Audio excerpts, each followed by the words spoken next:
Talk of something called as an inflammatory bowel disease.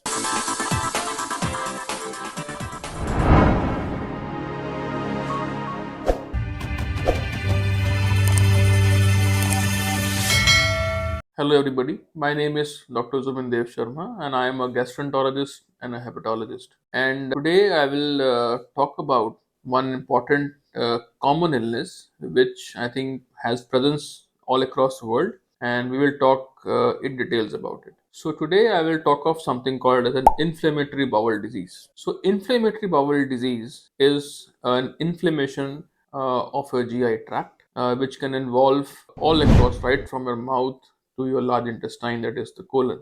Although there are some minor subtypes also, but broadly of two types. The first is something called as a Crohn's disease, and second is ulcerative colitis. Both are quite different from each other, yet there are certain similarities. So let's first talk of ulcerative colitis. So ulcerative colitis is a form of an IBD or inflammatory bowel disease which predominantly affects the large intestine, that is the colon.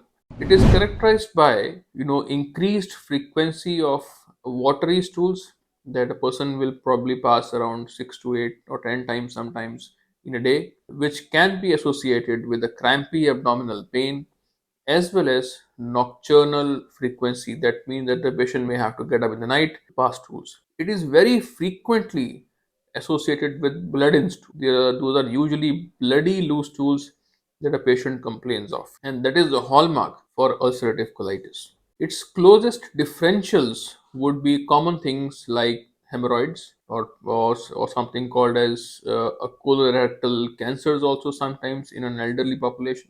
But IBD or ulcerative colitis, this subtype, is a diagnosis which is usually not thought of at the first go if the patient is not directly going to a specialist. So, if you talk of the Crohn's disease, it predominantly affects the junction of the small and the large intestine, but Crohn's can affect any part of the intestine, whether it can be the colon, can be the small intestine, sometimes stomach, or even the food pipe. So they behave slightly differently. Crohn's is more of an inflammation which is throughout the GI tract, and it can behave in a very different way. For example, it can cause more severe pain, it can cause obstruction of the intestines, it can cause fistulas in the intestine, or sometimes rarely it can also cause bleed. How common is IBD? So IBD is actually pretty common if you talk of the Western population, you talk of the European population, but it is increasingly now happening in Southeast Asia also,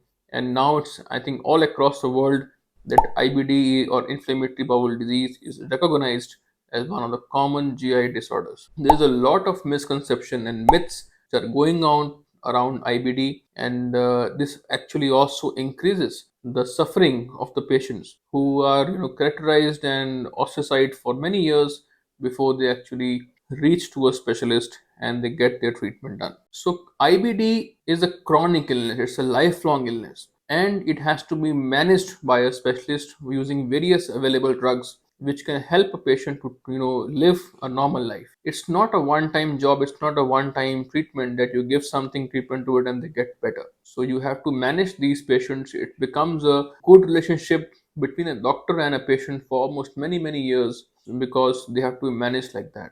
There will be some good days and there will be some bad days. Sometimes ulcerative colitis will go into remission for many years before it flares up again, and whenever it flares up it has to be managed. So what are the symptoms of both the things? I think I already covered them in a few of them, but I'll just reiterate that for ulcerative colitis you have a blurry diarrhea which can be a painful diarrhea occurring many times in a day, sometimes in the night also, whereas Crohn's disease patients sometimes come predominantly with pain abdomen, recurrent bloating, recurrent obstructions, vomitings, and it can also complain of sometimes just anemia or malabsorptive features. So both will have different set of complaints. Now, what are the tests that are used to diagnose IBD? There is nothing called a diagnostic test for IBD.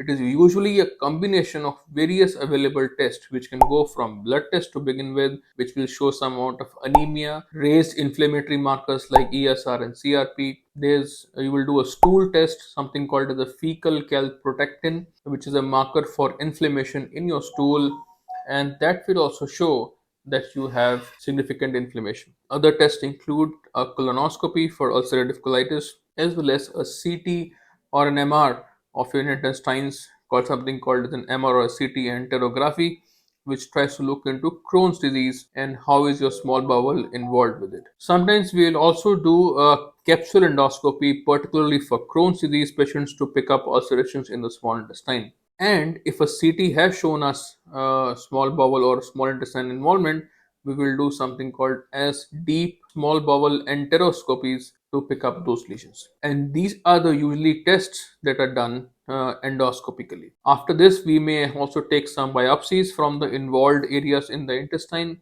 and look for signs of inflammation in them.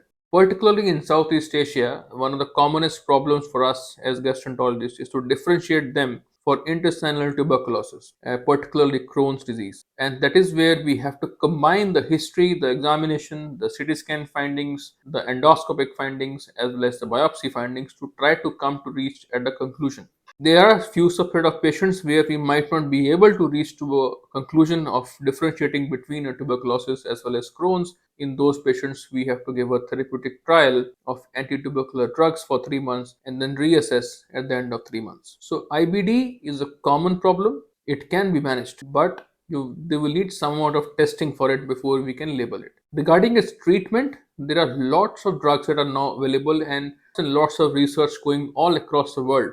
In India also, in Southeast Asia also, we have many drugs which are now available. Some of them are good drugs like biologicals, infliximab, adalimumab, ustekinumab, and something, so far and so forth. There are other oral drugs also like mesalamine or steroids, which are sometimes used for ulcerative colitis as well as for inflammatory bowel disease. So in case there are any doubts regarding IBD, you can always feel free to contact us at the given number, message us, and we will definitely give a reply back. So thank you so much, and we will create more and more detailed videos regarding GI health and health overall in subsequent time, and we'll keep you updated to the latest available information for various disorders. Thank you so much.